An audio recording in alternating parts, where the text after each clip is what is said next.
Hello, this is Jenny-Jaymes Gunn. I am a community advocate here in Charlotte, North Carolina for LGBT women's rights with the National Organization for Women, gun sense laws with Moms and Men Action, and anything that extends equity to all.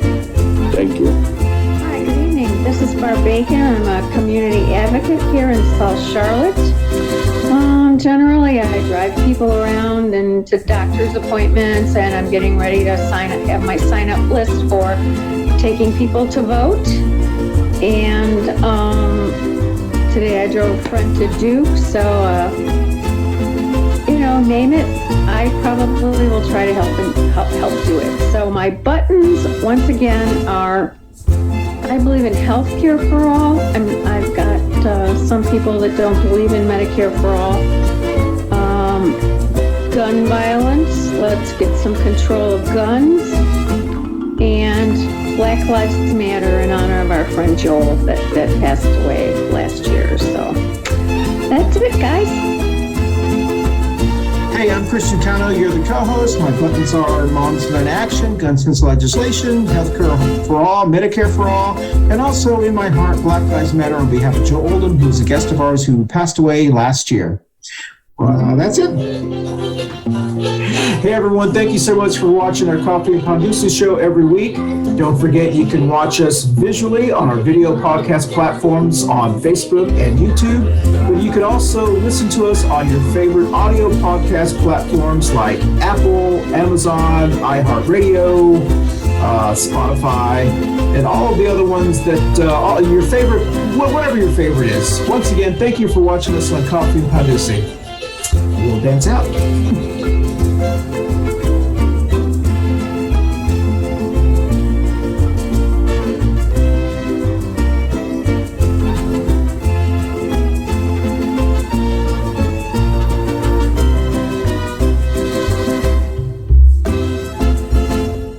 Better than somebody else that'll be unnamed, like right over here. That's right. But anyway, here. That's right. We are into the last Wednesday of September. And, wow. We've got a chock full of show and our reoccurring esteemed guest, Dr. B, and we're going to talk about some Medicare stuff. And, exactly. Good to see you, Dr. B. Yes, sir. Good to see y'all. Doing great. Well, as Jenny said, welcome. This is our last show of September. We start our October and November shows just in another week. And we do want to welcome everyone who's joined us on Coffee Pan Dulce. This is Christian Cano, one of your co-hosts, along with Jenny Gunn, Barb Bacon. And we've got over there Medicare Bernie and also Baby Trump Pinata, who will be leaving us so that way you can see our faces if you're watching us. But if you're listening to us, you never hear them anyway.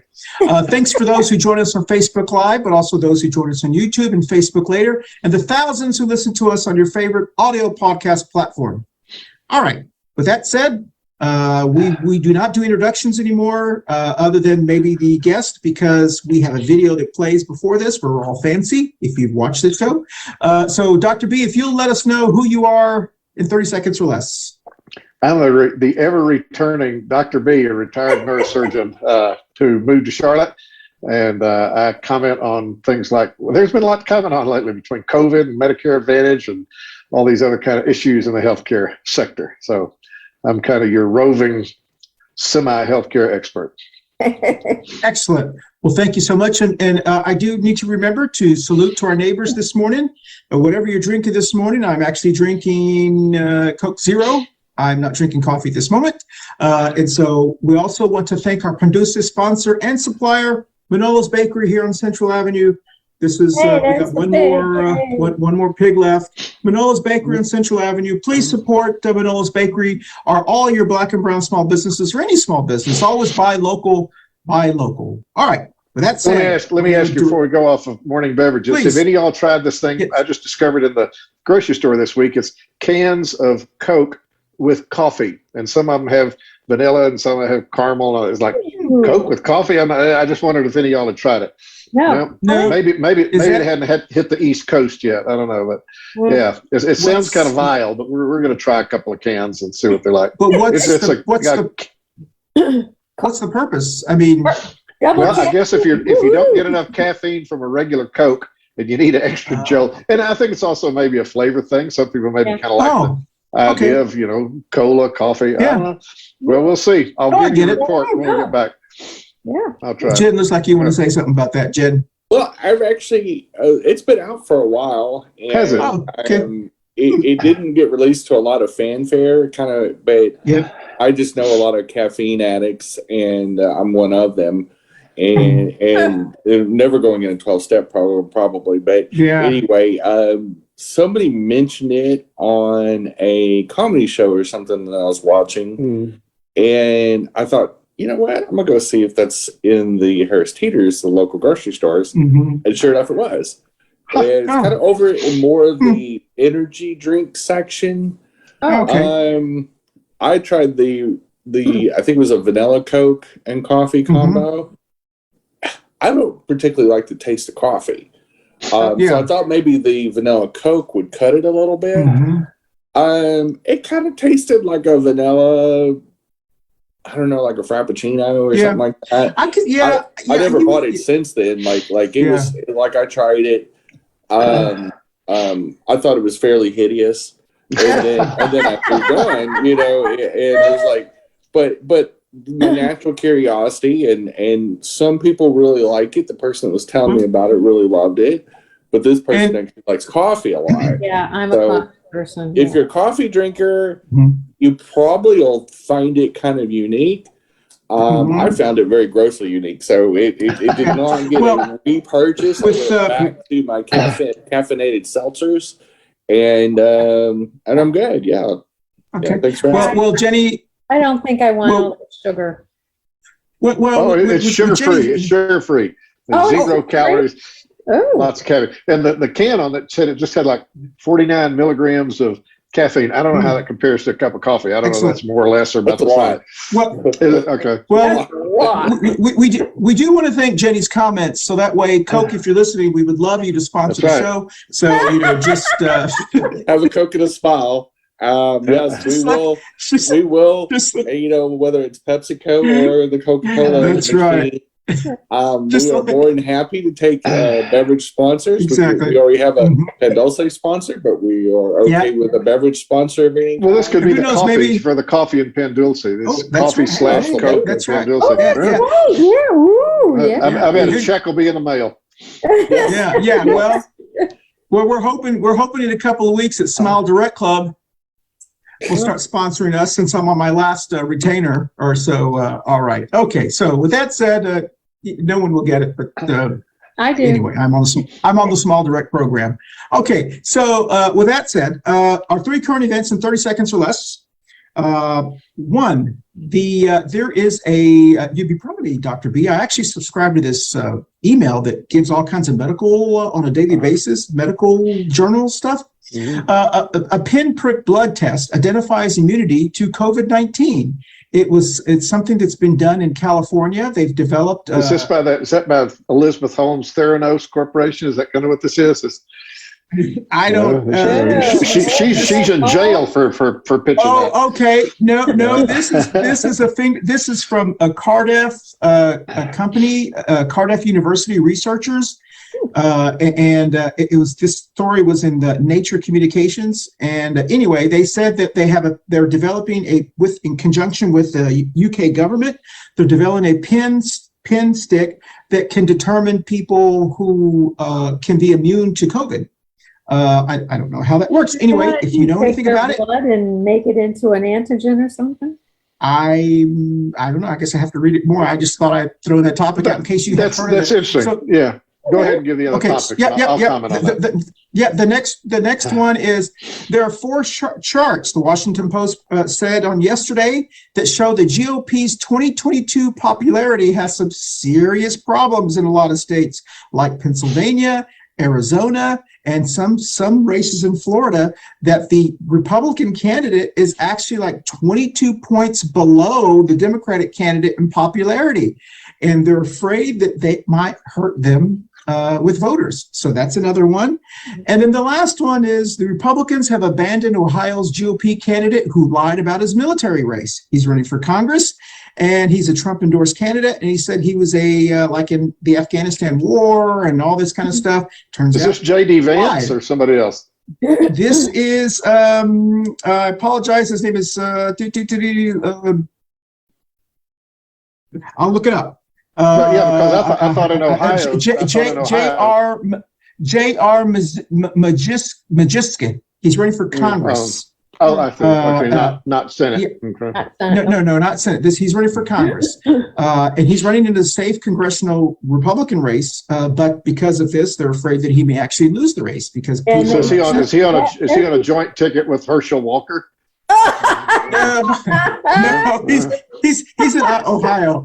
Okay, so who wants to comment? Yeah, who wants to comment on those anything on 30 seconds or less? Who wants to go first? Let me go on that pinprick thing because let me see. At some point, I was in some study or something, and they sent us these little things to at home do these little pinpricks, and you put the little dot in the card, and it's a very standard chromatography or whatever little test that would kind of show whether he had antibodies or not. So maybe that's just been for kind of research purposes, and now it's being released to the public because it sounds like the same thing you're describing. But evidently heretofore it was not publicly available, which would be delightful, to because it'll show up if you have a good amount of antibodies. So I'll look into that. I hadn't heard that, and that'd be interesting to see. So good. Okay. If you want to look, those who are send me the behind the scenes, I just sent you those links. Anyone else? How about on any other topics, Dr. B? I'm sorry. No, Do you have any comments? Okay. Oh, no. Who else? Jen, you want to go? Sure. Okay. I guess first of all, I'll talk about the stolen valor and the Ohio candidate. A Trumper. What a shock that they actually lied about their military record. It literally. I mean, we saw this with Madison Cawthorn that he talked about getting into service academies and all this, which he did, and he barely squeaked into a really small private college. I think it was up in Virginia or something, and got booted out in like a semester or something. Mainly for behavior and grades, but the behavior. Animal House. Like a little bit more rapey version of Animal House, and so numerous female co-eds.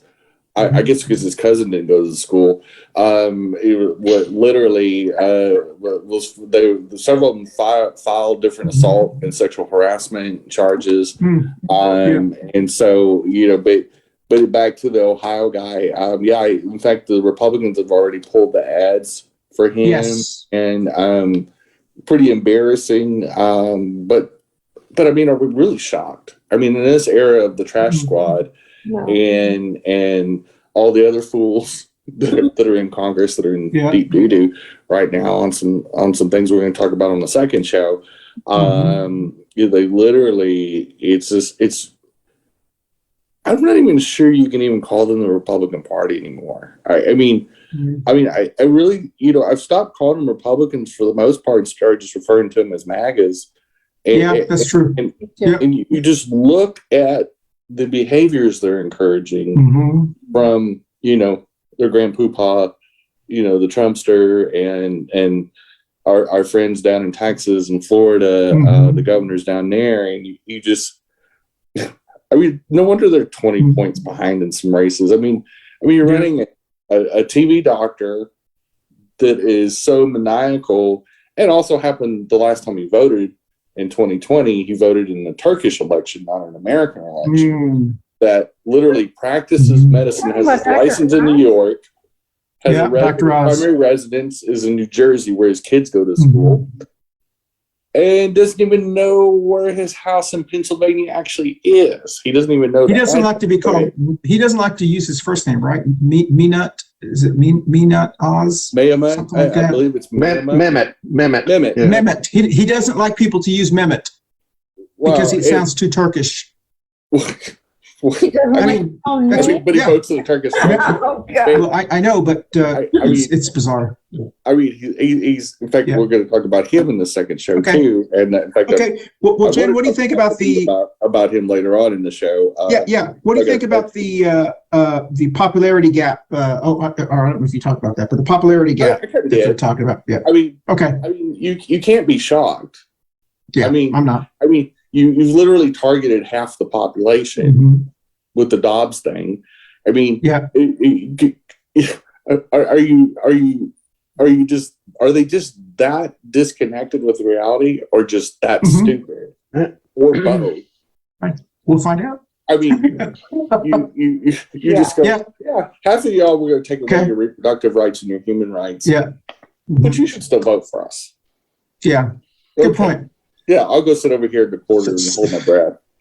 So, hey, Barbara, do you want to comment on any of those? The pen I'll thing, the popularity gap, or the let GOP? Dr. B handle that blood thing. Okay. That's interesting though. I'm only going to say one thing. I used to be a news junkie. I used to get up on Sunday morning and watch news from 8 a.m. until 1 o'clock. I don't do that anymore because I can't stand it. But I did listen to, and I don't even know what channel I had on because I got rid of my cable. So I kind of have all these streaming news things going on now. Mhm. But there were 3 talking heads, and they were talking about the latest polls for November. Yeah. And I'm like, do I have Newsmax on or something? Because it seemed to me, Yeah. and I'm just going to say, in my opinion, Yeah. it sounded Yeah. like there were 3 Republican leaning people. And they Mhm. said 82% of the population is going to vote for probably Republican candidates because the economy and Yeah. just pricing in general and the way Yeah. that Democrats have handled this Yeah. is just wrong. And they're going to Okay. put faith in Mhm. the Republicans. And so I turned the channel. Sure. But, Well- I just 82%. Well, that's an interesting point. I'll comment on that. Do you want to comment on the GOP abandoning some of these? They're pulling out for the person who's running for Senate Are against we Mark. surprised that What's they his name? didn't vet people? In the Nauenheim.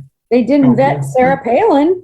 Yeah, that's right. Rude, Well, John McCain. So Yeah, I'm that's not. true. I'm not surprised. So no, Okay. I don't even care. Well, I don't know if Dr. B had a chance. I sent you that article that I actually was going did, off of. I don't know yeah. if you- Okay. And then Quick the follow-up, popularity. Yeah. The popularity gap I thought was very interesting. And the reason this is really important is because the one they're pointing to is the AARP polling that they did for the state of Arizona. And it broke down Democrats and Republicans and all the candidates and their popularity. It also broke down by age group and by ethnicity. And it is amazing how many Hispanic voters really don't care about the abortion issue as far as pro-abortion. They're concerned about women's rights. And this is Arizona. And then it also talked about, now they only surveyed people 50 and older, okay. which are probably the most likely voters. And in many of it, you went down the poll, and that was what the Washington Post was basing their survey on. There was a lot of these people that were so underwater with Republicans that the Republican positive rate for some of these was like 22%, but the negative rate for these candidates was like 30% within their own party. And so that was what they were basing on, whereas the Democrat had very high positive ratings, but very low negative ratings. And what they're saying is when you have such high and low ratings like that, people tend to not worry about the actual issue if they just hate the candidate. And so that's one of the things that they were pointing to. We'll find out if that's true. I think Arizona is we just always assume it's just a red thing, because I would imagine if Arizona is like that, imagine what Texas is that we don't know, or even Florida. These are like what we call safe. So anyway, I was curious about that. Go ahead, Barb. Well, it was a couple weeks ago, and I was watching a documentary on, remember way back when they had the ninja squad doing the, many Arizona voters, and they did not designate Republican or Democrat, were so furious at the amount of text. You're talking about you're talking about the recount thing. Yep. Yes. And why are we paying for this? Why aren't the candidates? So they might have just tipped their hand. Yeah, who knows? Now the Christian, my comment on that is I will to my grave never forget that all the polls talked about how much Hillary was going to beat Trump, right? And so I'm just kind of very wary of any polls that are showing. No, that's true. A good situation. So we'll see. But here's the good thing, and Jenny and I have talked about this before, and then I'm going to stop so we can go into our issue, and then Jenny may want to comment before we go to our commercial. One of the good things is this election cycle, we have seen the Democrats running like they have been behind the whole way. We have seen the Republicans since after Biden was elected talking about we're going to take over the House and this is what we're going to do when we take over it. They have been running like they are ahead in a way that has put them vulnerable because things have been happening, and they're not as far ahead. And I do think that they only have like 2 weeks now. I think they say 80 to 70% of voters actually have made their decision within the next 2 weeks. If something doesn't happen in the next 2 weeks, early voting has started. And so they don't have a lot of time to decide whether it's inflation, decide whether it's cancel culture, decide whether it's critical race theory. They're all over the place. And so I do think that Jenny and I talk about all the time, they are self-destructing. It's just whether they've self-destructed enough when we get to the election. So Jenny, you want to comment something before we go to commercial? Why don't we take a commercial real quick, and then we can come right back. And I've got a lead-in for Dr. B and just one quick comment. Perfect. All right, we're going to take our first commercial. We'll be right back on Coffee and Pan Dulce right after this. Hey everyone, thank you so much for watching our Coffee and Pan Dulce show every week. Don't forget you can watch us visually on our video podcast platforms on Facebook and YouTube, but you can also listen to us on your favorite audio podcast platforms like Apple, Amazon, iHeartRadio, Spotify, and all of the other ones that your favorite, whatever your favorite is. Once again, thank you for watching us on Coffee and Pan Dulce. We'll dance out. All right, well, welcome back. And Jenny, go ahead. One quick comment. I think the X factor is that a lot of the new registrants, predominantly young females between 21 and 40 that have registered for the first time, they're not going to show up in polling data. That's why Kansas caught people off guard. It's why Alaska caught them off guard, is that they're typically polling people that voted before. So they're going to be on some type of registry. They've been polled before. They're in a data deal. Who answer their phone? and typically young people that won't answer their phone necessarily because they're in their working years. So you're looking at people that are probably working, maybe working and going to school, that sort of thing. So that could be the X factor. That could be the unknown factor that we won't really see show up till after the night of November 8th, or maybe just soon after that when they count all the early votes and things of that nature. But my leading with Dr. B, and this will take us right into our main category, even though this has not necessarily anything to do with our topic of tonight. Dr. Oz was in the news once again, and he was talking about that he would not do surgeries of any kind, including life-saving surgeries, on smokers. And as a neurosurgeon, no less, one, do you know of other doctors that would have that kind of policy and say, hey, if they were abusive to their body, they don't really deserve my services, I'm going to pass on them? And would that be something, I would imagine, it's going to be a no, but would that be something that you ever considered during your career as a neurosurgeon? Yeah, I think everybody considers it because you sometimes look at, the odds are stacked against a good outcome to begin with. And then if there are all these other kind of voluntary factors. And so I'm sure there since the beginning have been doctors that kind of set up these little little qualifications, if you smoke, if you drink, if you take drugs, all these kind of things that you will decline them services. And you can make an argument that from an elective basis, if you're going in for, an elective operation that's not an emergency, not a life-saving kind of thing, maybe that's not unethical. I think it's unseemly, it's unattractive. And I think surely in a life-saving situation, if you had an exclusion like that, that would be probably malpractice, if you're going to let somebody die because they smoked or something. So I think that's more of this typical kind of grandstanding type, that you certainly would expect from Mehmet Oz and somebody like him. You're not supposed to use his name. He's going to get mad. There you go. Okay, so good on him. Yeah. Okay, so as Jenny mentioned, the name of our topic today is, and I'm not sure if I even said it, this is our annual "Is Medicare Advantage a Scam?" show. This is like our third year to probably do this, or our third show, and the reason we want to do it this time is because, as we speak, the commercials have started. JJ Walker is on, probably Joe Namath is coming on. I don't know, the ones that we had that from all the last years, and they're going to be constantly on rotation. They're going to be competing against the political ads, but they're going to be running and running because people are making decisions for next year on the type of insurance they have. So I've got some questions. Go ahead. Let me say this. I did Google "Is Medicare Advantage a Scam?" as I do before every show, and it immediately took me to a site run by pnhp.org. There you go. I should have my button. And the answer was yes. So resoundingly yes. We do have to. So Go ahead, Jed. Hey, I wanted to look and see what people that rate policies and just talk about it and what's the difference between this and say Medigap and things of that nature. And it was pretty scathing. I mean, there wasn't just really a whole, unless it was something to do, if it was a Medicare Advantage propaganda site where they were trying to sell the policy, obviously they talked glowingly, but these were more reviews towards, weighing actual real world advantages.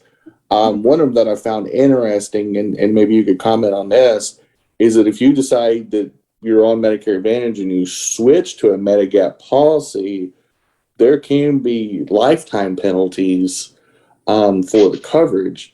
If I was eligible for this type of care, that would be pretty concerning. But can you speak to some of the disadvantages of going on Medicare Advantage, and what are its biggest shortcomings, if you can think of a few offhand?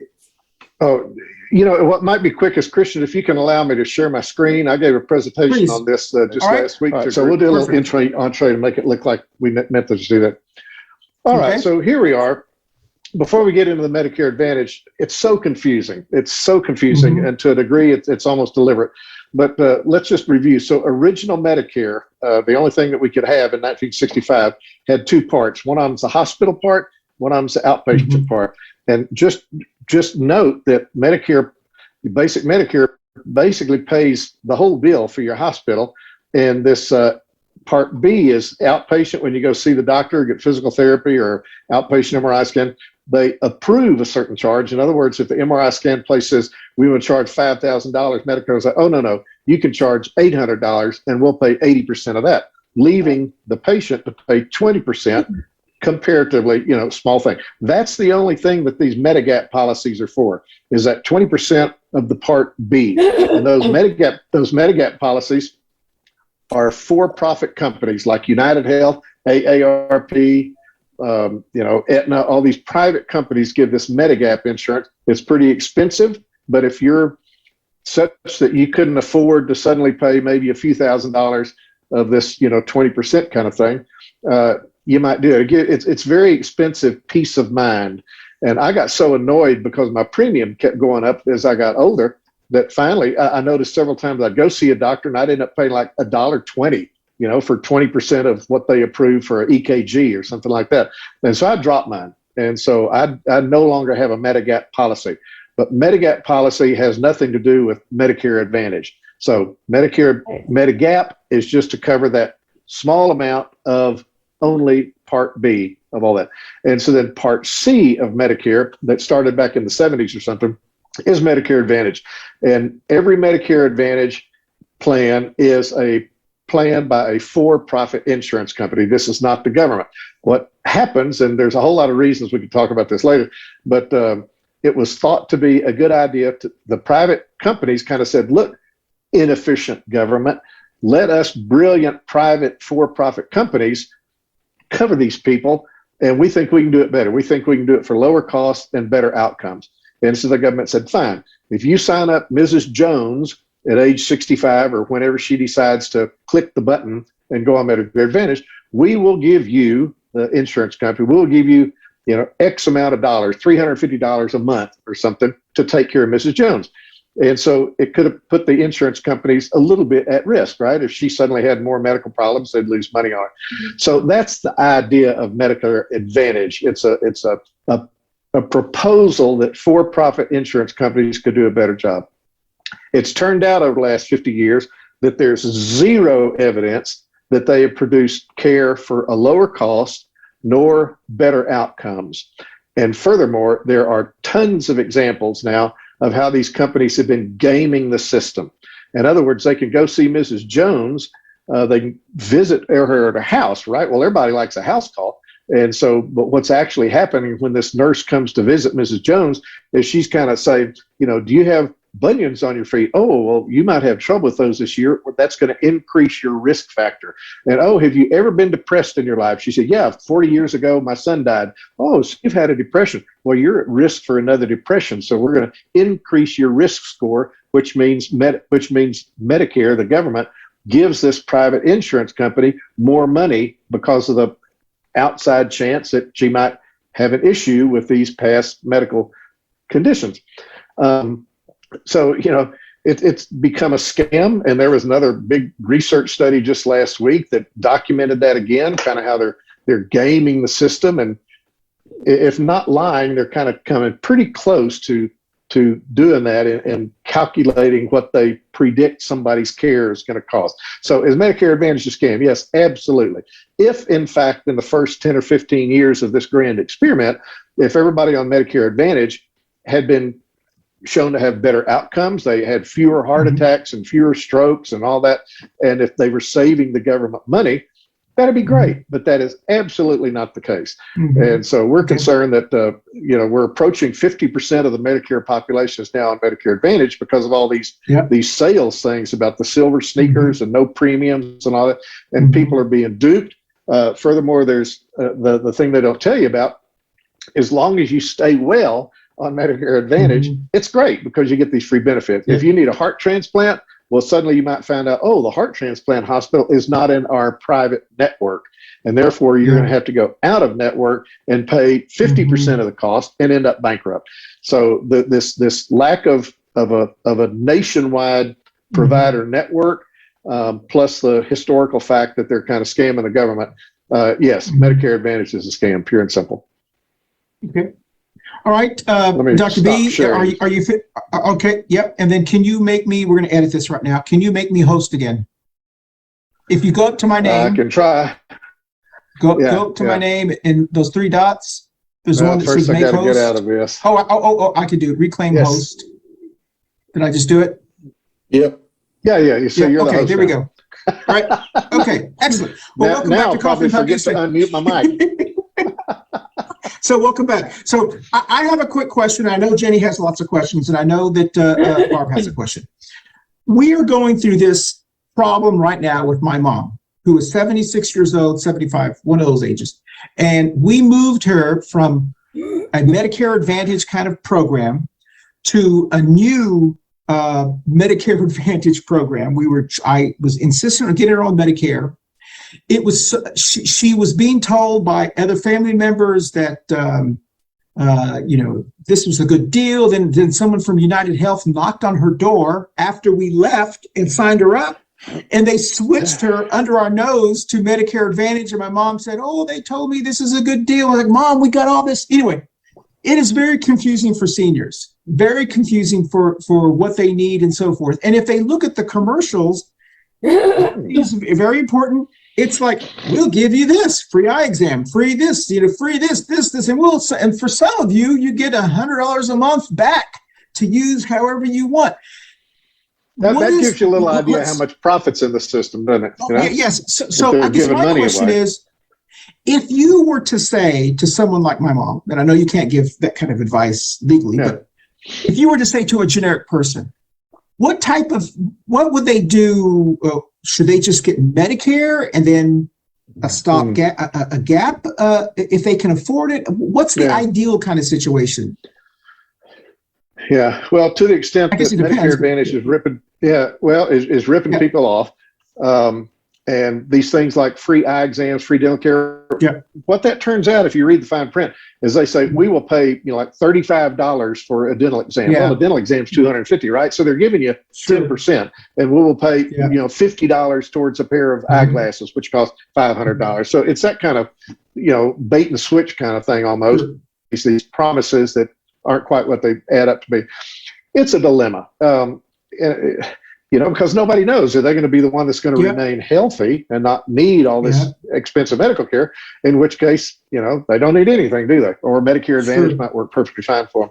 But it's difficult because if you have somebody and say, well, go back to original Medicare. First of all, if they've been on Medicare Advantage for more than a year or two or something like that, well, when they go back to original Medicare, and if they apply for one of these Medigap policies with the private companies, they might what's called underwrite them. They might say, oh, you had a heart attack. Therefore, your premium is going to go from $120 a month to $300 a month because you had a previous medical condition, pre-existing condition. Those are still allowed in this when you want to go back to the original Medicare fold.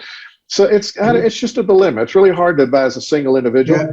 Like I say, fortunately, I think I have the resources that if I had a catastrophe, I'd be able to pay that 20%. A lot of people may not be. And so they would benefit from the peace of mind of this other. There are things called high deductible Medigap plans, and those cost like $20 and $30 a month. And so that may be a thing, so that if somebody had a disaster, their deductible would be $2,500 or something like that. But meanwhile, they haven't been paying out hundreds of dollars a month in premiums, and then they'd be covered for the major catastrophic costs. But yeah, it's just a real pickle, and all the more reason why we need Medicare for all, right? So we don't have to discuss it at all. Everybody would be covered. It would cost less money because you don't have all these salesmen knocking on doors and trying to rip people off. So yeah, this is a screaming reason for Medicare for all. Okay. Hey, Jen. Well, and it sounds like extraordinarily inefficient too. So That's you in business, when you have that many options and that much bureaucracy, that's going to drive up the cost. I mean, not to mention one of the misnomers when you go to air quote privatize any kind of government service or baseline service, whether it's private prisons, private schools, any kind of thing like that. When you use the word private, you also have to put in the word profit. So even if they're running a marginal profit level, like 20 or 30%, that means somebody's paying for that, whether it is an individual policyholder and or the government. And it sounds like there's a combination thereof of both. And when you have that many fingers in the till, the original intentionality was to let the private sector save money and quote unquote be efficient. But as we all know, one of the biggest losers in a lot of the big incarceration states is the ones that really jumped on the private prison bandwagon and not only have those private prisons become more dangerous, not only to the employees, but also to the inmates, but their costs have gone through the roof. And you see this every single time. And I think the lack of efficiency, the confusion, the lack of service that you're actually getting would be best served by being streamlined, which is the whole idea of doing universal health care, having one pathway to paying for everything. When you consolidate that, you also consolidate costs, i.e. you drive costs down. because we pay more for medical stuff than anybody in the world. Anybody in the world. Yeah, absolutely, by a huge margin. And your comment about the private incentives and whatnot, that works as long as you're dealing with a free market. When you're trying to buy a computer or a car or all these kind of things, we get better quality for a lower price as technology drives things and supply and demand and all that. Healthcare is not a free market. These people in Medicare Advantage are being ripped to shreds, just like Christian Mother and all these commercials and eye care and stuff. It's impossible to, people talk about, if we had more transparency in pricing. Well, if you get hit by a truck, all the transparency in the world isn't going to help you. You want to go to the nearest hospital with the best emergency care. You're not going to be sitting there shopping. And so, there are very few instances in which people can really market basis, shop for healthcare. And I went to a dentist this morning out here in Colorado, and somebody said, well, be careful, he's pretty expensive. And my response is, who wants to go to the cheapest dentist in town? Who wants to go to the cheapest heart surgeon? It's no, you want quality, you want the best. And so exactly. it's not healthcare is not a free market. And therefore only something like Medicare for All is going to get us really kind of what we need and deserve. Good point. Hey, Barbara, you want to jump in? Do you have any questions? I don't have questions because I spent half my professional career with Medicare and Medicaid, but I guess I've just been to a couple of political things, and these two Democratic candidates are not for Medicare for All, and I know that I was involved in it. Are we making progress with these people, or are they backsliding and not?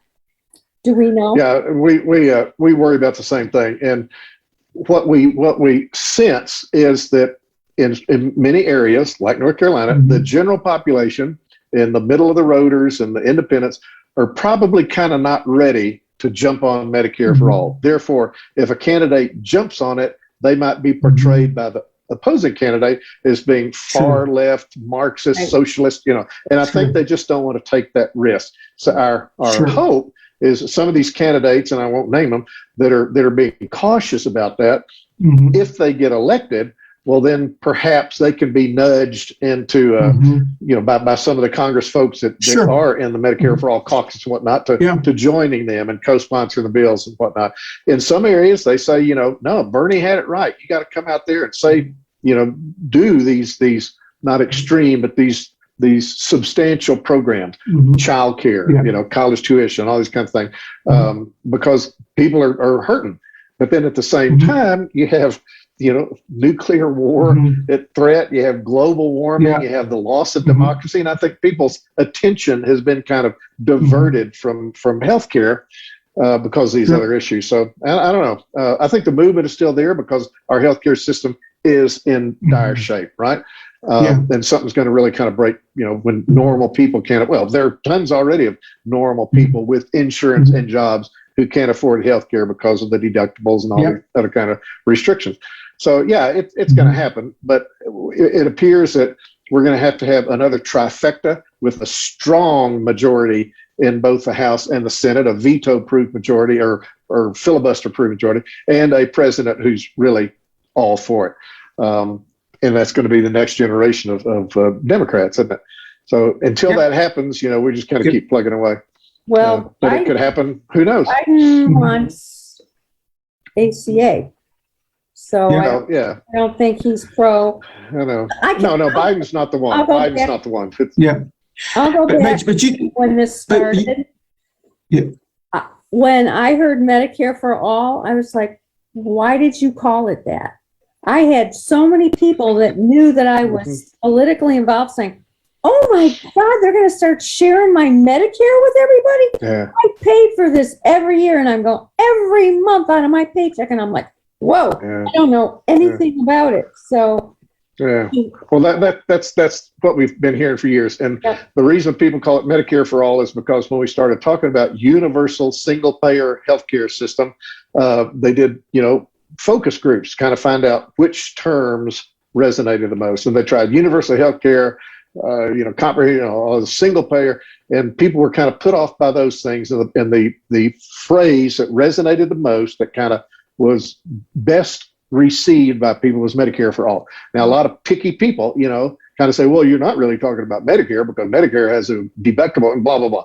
That's correct. We're talking about improved and expanded Medicare for all. So you take fundamentally the structure that we have for old people and expand it to everybody and make it a lot better. Right. Yeah, don't you think, and I think Jenny has touched on this before, probably a year ago, don't you think, Barbara and Dr. B, that part of the problem is the people that have been promoting this, especially the politicians, the candidates or whatever, they don't do a really great job of messaging. So when someone says, I've been paying for Medicare my entire life and I don't want other people to take it, the question should be, so what you're saying is you would agree with it as long as other people are paying their share. And then maybe that's the way the conversations have to happen. So that way we talk to them where they're at and say, I agree with you. Yeah. No one should get anything free. People need to pay their fair share, as companies need to pay their fair share. Everybody's to pay. So if everyone was paying their fair share, just like you are, would you support it?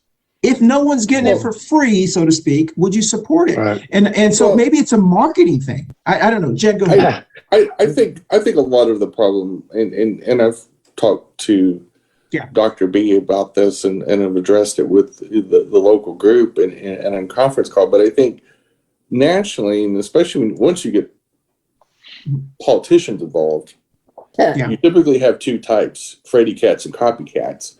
And because more often than not, politicians aren't necessarily the sharpest tools in the shed. And they're going to go with whatever present company excluded, of course. But more often than not, they're like any other salesperson. Mm-hmm. They're going to only be able to sell what is palatable and understandable. Mm-hmm. And the confused mind is also a mind that's not going to buy. They're going to pack up and not listen. Mm-hmm. And so when I don't really fault the name of Medicare for All as the reason why it's not popular. They just don't use enough verbiage around it to unconfuse the issue. And they need to be using more verbiage and the packaging to go with it, and they need to be teaching these politicians how to pitch it, is healthcare reform, healthcare streamlining, efficiency, overhaul and modernization. And when you start sprinkling those words and you say, we need a 21st century plan for 21st century people, that our system is outdated, just like immigration reform. Sure. One of the reasons immigration reform is starting to get some traction is because you're reforming a system that was built 100 years ago and hasn't had really much updates. We've had a few stopgaps, but we really haven't reformed it in a long, long time. And our immigration needs of the 1920s and 30s was significantly different than what we have now post a drug war that we've had for the last 50 years, for example. Well, Medicare and our aging population, but also the challenges of COVID and so many other modern things has changed the healthcare landscape, for one thing, including corporate America, on how we typically used to fund our healthcare for people under the Medicare age in the 1950s, 60s, 70s. It was pretty easy to get a job and get healthcare. Even at fast food places, you got healthcare. Yeah. And now that our system is not predicated on employer-based healthcare anymore, we have a system that was based on old metrics that we're trying to adapt and super glue it together. And so I truly believe that you're going to have to use. I also think too, in a post-COVID age, we have a lot going on. We have a lot of moving parts, and I think when you have so many issues up in the air, it's like a juggler. We've got so many balls up in the air. I think politicians can only pitch so much, and I think healthcare reform got put on the back burner just because we're talking about student loans, a Ukrainian war. Paying for a lot of stuff and changing. Okay, Jen, let's let Barb jump in because I got to do one more commercial before we finish our last 10 minutes. I'll try to be real brief, but in my professional life, when I had to go to a congressman or a senator and ask for certain things, or will you back, I sent you this, I ended up explaining more to preface everything. They don't understand it. Remember Elizabeth Warren when she got quizzed when she was running for president? She just fell apart. I'm like, oh my God, you know, and I'm the biggest critic of that because I had to deal with it. And I just want to walk out of somebody's office and bang my head on the wall. Well, you need to talk to my staffer about that. No, you're the person that's going to sell it. You need to understand it. And they just didn't give you the time of day. 2 people that had children, that there was something wrong with them, and they needed the services, so they were more involved in healthcare than anybody else. They were premium people. They backed us. They helped us. 2 people out of all those people in Washington, D.C. Yeah. I went back to my office and just put my head on my desk. I was like, oh my God. So yeah, Well, that's I part of the problem. will say that I will give the Democratic, there is some hope. The Republican parties have always been very smart by creating think tanks and policy tanks and all. That's where they put a lot of their money in. And these think tanks and politics come out with these talking points, because candidates, quite honestly, they just want to be told what they should say. To your point, it's easier for someone to say, all right, this is the reason why I stand for this. Okay, those look like good talking points. I'm going to use those talking points. They use them over and over.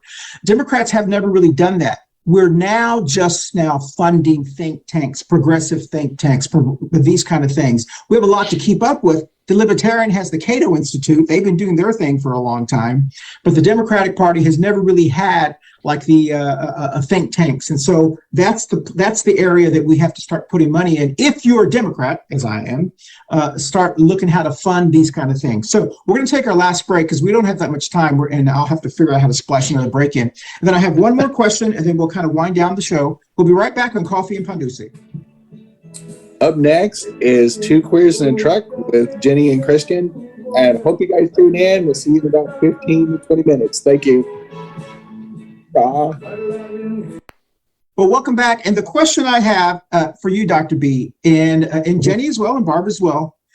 Last year when I was watching all of these Medicare Advantage commercials, every single one of them started to talk about you get free health care, or you get free dental, free ears, free gym, free money, and you may get even more money back to go shop at Big Lots and so forth, and this.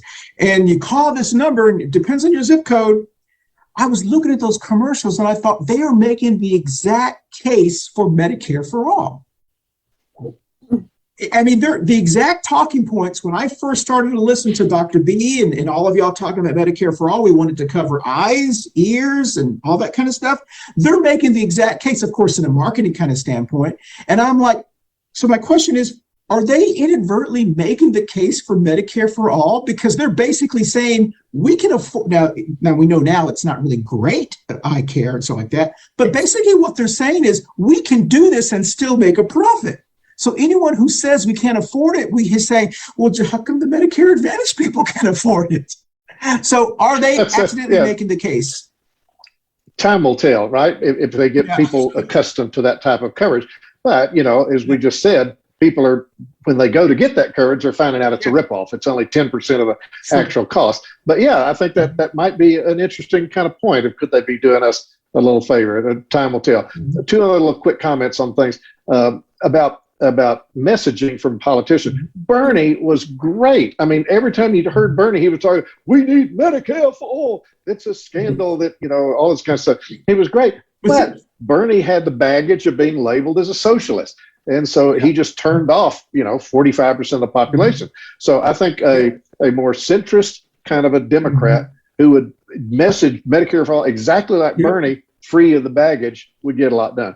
Last, Jenny, you mentioned something about the immigration policy. Right now I'm reading a book, the title of which is 1 Billion Americans. And this guy said, we don't need 325 million people. We need about 1 billion, and we can handle them, and it'd make us the greatest country in the world for 1 million different reasons. So if you have a show on immigration policy, I'd like to be involved because I'm now educating myself about that. We do talk about it all the time. Jen, go ahead real quickly because we got like 5 minutes left. Well, and the immigration, issues that we have is really similar to our healthcare issues.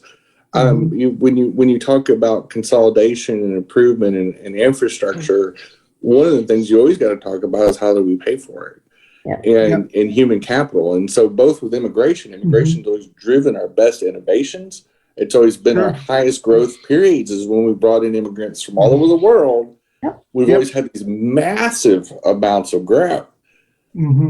Paying for our healthcare is part of our infrastructure, part of our national defense, part of our security as human beings is absolutely paramount in the 21st century. And to be able to go into a technology age and afford the technological breakthroughs that we have in medical care, we also have to have a way to pay for it.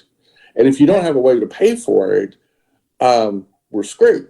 And if you look at the benchmarks that we've always had, and I always refer to our veterans of war, the reason why they gave them free schooling, free healthcare in some cases, and so on and so forth, was it made sense to take people and put them back into civilian life and make them productive.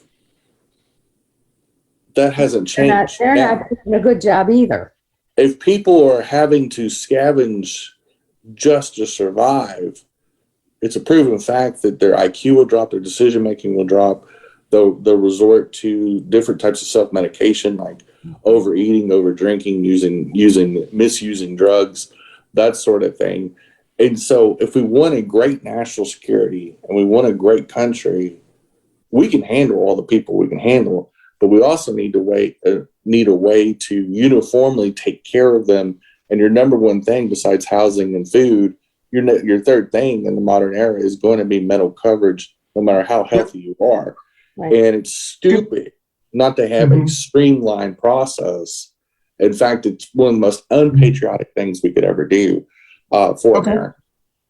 Okay, Barb, 30 seconds because she used all your time. So I'm only going to say one thing.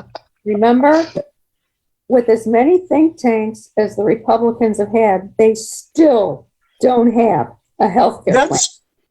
Trump was going to get that Leslie Stahl. Barbara, you just made the commercial for every Democratic senator running. Yep. Just play that little clip.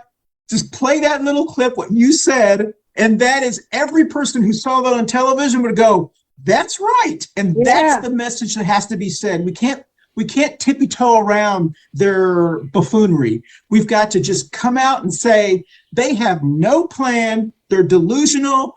Everything you have to say, because the people in the middle think that. They're too polite to say it. But when someone else says it, they go, I'm glad Sherry Beasley is finally calling out Ted Budd. Yep. And that's what's going to excite voters in my book. So with that said, modern MAGAs, I always think of Hurley from the Three Stooges. I'm trying to think, but nothing happens, that's right. And literally, one of the most important things that we got to do is that we've always got to look at the grand scheme and how we make our country survive the next decade. Yep. And it's a hierarchy of needs, and it's just like when you're fighting a forest fire, you fire one quadrant at a time. And if we ignore this, it's not going to go away. It's going to cost way more in a decade to reform the system than if we just do it right now. There's a huge advantage in savings. Good point. So we're going to go around our Brady Bunch screen. Thank you, everyone, for your valuable time. We do value your time. Thank you, Dr. B, for joining us from wherever you're at. It looks like you're. Where are you? That looks like we're still in Aspen Land. Yeah, we're still in Colorado. Those seats are so white. I thought that was a hospital bed. Oh no, no, that's our little Aspen room here. I'm impressed. These are some white sheets. Okay. I don't know where I was going with that, but let's go around the Brady Bunch screen and tell us we're going to be 30 seconds or less. Let's go Jenny, Barb, and then Dr. B. Well, in a few minutes, if you're watching this to this point, you will see us again pop up on Two Queers and a Truck, where we really let loose. If you like what you saw here, you might actually love what you're going to see next. I was kind of the hold my beer, watch this portion of the Coffee and Pan Dulce broadcasting family. Other than that, I'm playing pretty low. I'm excited about October. It's one of my favorite times of the year.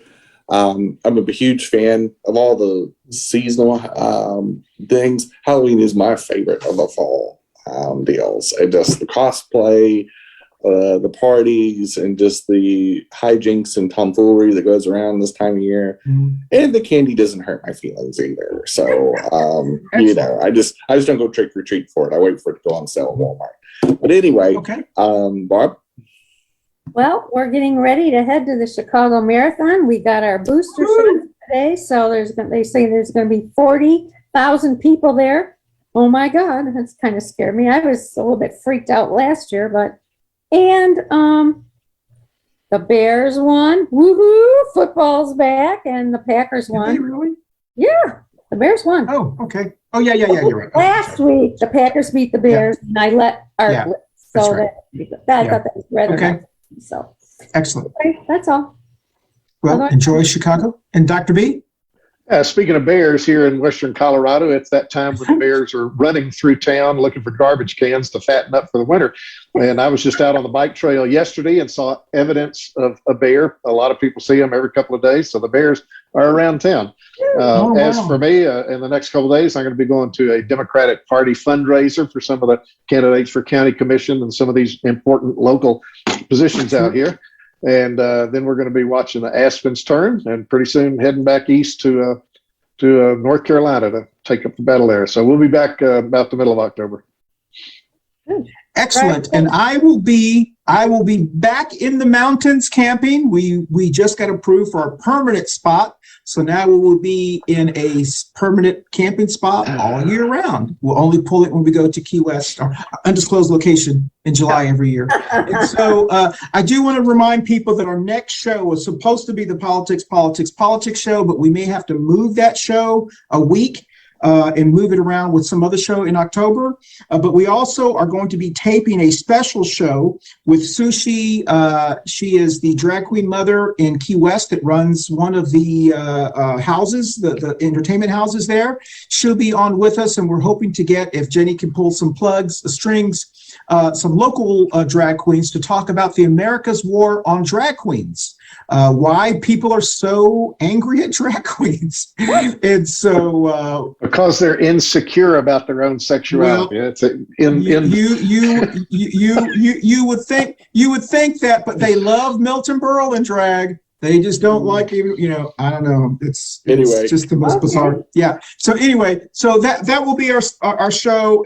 And so we do want to thank you for joining us on Coffee and Pan Dulce. As Jenny said, Two Queers in a Truck does come on about a half hour after this. So Jenny, if you'll play the music, we will dance out. Thank y'all. The little music. Happy Hispanic Heritage Month. Bye, y'all. Bye. Hey, y'all. Thanks for watching. If it wasn't for you, we'd be talking to ourselves, which is unusual for Christians. Anyway, thanks for watching. Be safe out there, and happy October. Bye, y'all. Next up, thanks for watching Coffee and Pan Dulce. Next up is Two Queers in a Truck. Stay tuned.